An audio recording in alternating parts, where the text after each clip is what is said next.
And I said the Guthrie offense against the Carl Albert defense is the most interesting thing to watch. The most important thing, I think, though, comes down to the Carl Albert offense against the Blue Jay defense. Carl Albert, 89 yards passing, but 230 yards rushing, and those numbers continue to rise each week as Carl Albert moves along this season. Of course, it's David Oku, and the Blue Jays, I think, got to get to him early before he lines up and starts heading down the field, because he's hard to catch once he gets in 2 or 3 levels down into your defense. Well, we're going to have to get penetration, and then we're also going to have to really watch ourselves. Now, we don't have as big of a problem this year. This is going to sound crazy, but because we're not as athletic as we've been in the past. Right.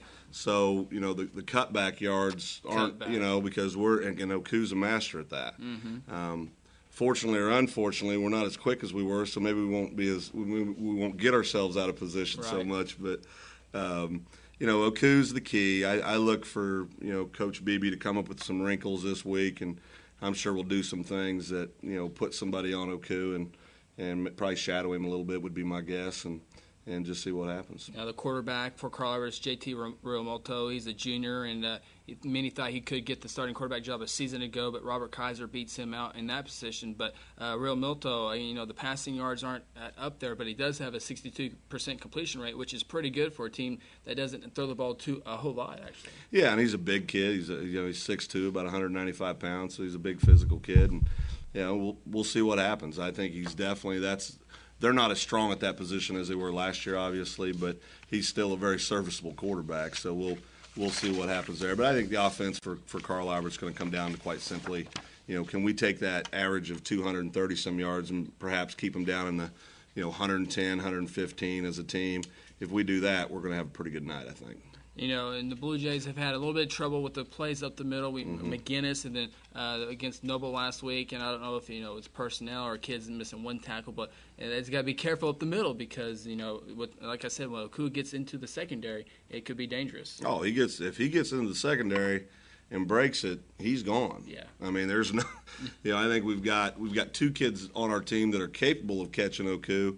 Unfortunately, only one of them plays much defense, and he's probably already taken himself out of the play because he's flying all over the place. Right. So, the middle, we're rotating, I believe, 3, sometimes 4 different kids in that middle area on the defensive side. And I think you'll probably see some kids go both ways a little bit more this week than you have in the past. I'd be very surprised if Stanton didn't go both ways a little bit more. You'll see some different wrinkles, I'm quite certain, and we'll just see what happens. Of course, Carl Albert will be in the same situation. They'll be bringing in players that normally wouldn't get. They have seen time there, but not as much time. So, this is treated like every single year a state championship football game. Well, yeah, because it usually ends up being that. Yeah. And so, it's. That's why it's one of the top rivalries in the state, and that's why everybody marks it down. And like I said, it's going to be a fun game to watch. 2 really good programs, and I think whoever wins this, definitely, I'd be very shocked if one or both these teams isn't in the state championship this year. No doubt about that. And we talked about it earlier. Carl Albert losing this game last year on their home field, 24-21. Blue Jays won their first district championship under Coach Rafe Watkins.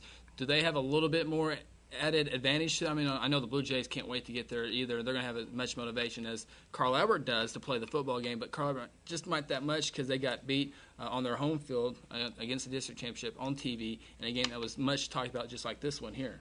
Well, I don't know. I think our coaches will have our kids up. We've got as much to play for, or actually more to play for than they do. We're the defending 5A state champions. We're currently ranked number 1 in 5A, and I think what are we, 4th or 5th in the power rankings in the state. So I think, we've got quite a bit to go in and play for. We defend our district title, defend our state title, and go make it 2 in a row on the road in Carl Albert. And I think one of the things, too, if you're at the game last year, we had more Guthrie fans there than there was Carl Albert fans. Yeah. And so we might have to drive to get there, but I promise you we're making every bit as much noise as those Carl Albert fans. Tickets are already on sale at the high school library. I know the Booster Club was selling some out in front of the stadium against Sold Noble. a lot of tickets, yeah. And there was a line about 4 o'clock, I believe, last year, getting ready for the 7:30 game. And Guthrie fans usually start showing up at the stadium about 4:30 to get inside the gates. So we'll have the same situation again this year. Score-wise, last year Guthrie won 24-21. The year before, Carl Albert came to Jelsman, won that one 26-21. The point spread is not surprised there, but are we expecting something again in the 20s? Because both teams come into the game, Guthrie averaging 35 points a contest and Carl Albert 33 points a contest. So, usually defenses tighten up a little bit here in this game, and you see the same thing this year. Yeah, I think so. I think you'll probably see both teams in the 20s, and just like the previous 2 years, and I think it's going to be very similar to the game 2 years ago. I still believe this, and I've talked to several people about this that know football.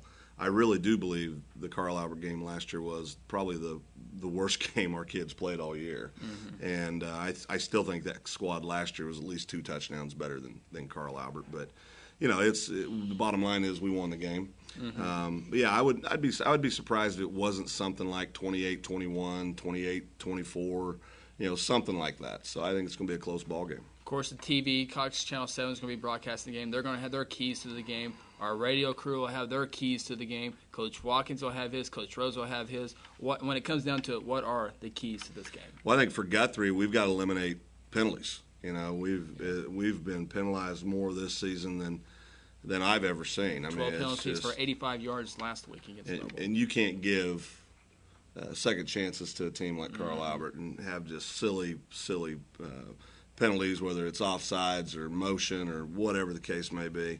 But I think we got to reduce or eliminate the penalties. I think we got to protect the ball. And then I think, like all big games where teams are equally matched, it's going to come down to special teams and who protects the ball. Of course, the Guthrie, Carl Albert, it's so there and everyone's so excited. As a player, hopefully they're not watching this or on Guthrie Sports page or reading newspapers or watching the nightly news, because it is going to be on there everywhere you go. The players, can you get, you played a lot of football. Can you get too much into this? You kind of separate yourself this week. How does that work? Yeah, we played in big games. Where I grew up, Fredonia was the big rivalry, and it was always Eureka and Fredonia for the league championship, and then we'd always run into each other in the playoffs. And I think that it's a lot like the big motivational rah-rah speeches. That's good until somebody lays a lick on you, and then you kind of calm down and get ready to play football. But I think there's a lot more made out of that stuff than what really matters to me personally. I think our kids, we've been through this so many times now. These kids, the senior group as well as the junior group and the sophomore group, these kids are used to winning. And, winning's a habit just like losing. Yeah. And so I don't think we ever go into a game 2 up. I think that, and if you do, I think our coaching staff does a great job of pulling the kids back in and quickly getting a timeout or whatever they need to get the kids back focused. But, truthfully, I don't really see Carl Albert as that my dad told me one time, for a game to be a rivalry, that implies that both teams have a chance to win. Yeah. And, so I think our kids are expecting it, to be that. And I think they're expecting a tough ball game. They know what's on the line. Sure. They've got a 20-game winning streak, and they win this one, puts us in great position to win another, back-to-back district titles, and kind of set the stage to win out 5 more ball games after this Thursday and lift that gold ball again.